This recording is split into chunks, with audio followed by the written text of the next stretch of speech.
wear pearls, which is kind of silly for a guy, but I wear them because it reminds me that when God made the oyster, he made the oyster to filter water. And so an average oyster will filter 150 gallons of water a day. Wow. And in an oyster bed with 150,000 oysters, once in a great while, a grain of sand will get stuck in one of those oysters. And what happens is these oysters actually have a little rudimentary nervous system. And the sand grain causes this oyster immense pain. It's actually very painful. They Really? writhe in Yeah. pain.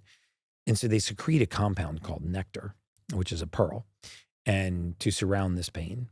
And long after that oyster is gone, right, this pearl is still out in the world. It's considered one of the most precious gemstones. It's the only living gemstone. And it's the only gemstone that's formed from pain, not from pressure. And there's a lot of metaphors in that because very often you can find your purpose in your pain. And some of the most passionate, impactful, driven, I'm getting goosebumps literally just telling you this, people that I've sat across from, that I've been impacted by, influenced by, and really start a podcast. And by the time I end, I'm like, wow, you're a really special human. I had a young girl on not too long ago that Leanna Deeb, I don't know if you know her. No.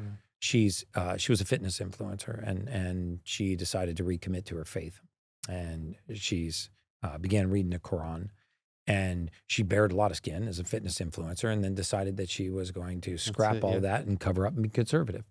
And it wasn't a thing to grab attention. It was just saying, I'm going to do this to be authentic to myself. I'm doing this for me.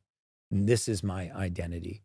And she went from 2 million followers to 18 million followers. Wow. She got a multi-million-dollar deal with Gymshark to create a woman's modesty line by doing something only for her.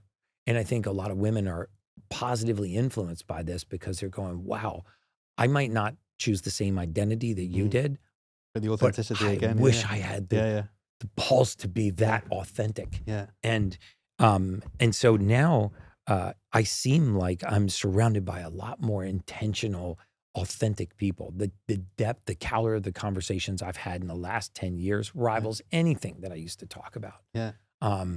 The sort of feeling of connection that I have to not just the community that I serve, but the community that is now in my inner circle, including my kids, it's so much more deep and meaningful. I'm so glad that I put myself through that. Yeah, 100%. We have a saying, it's an old Islamic Arab saying that, show me 5 of your friends and I'll tell you who you are. I don't even need to meet you.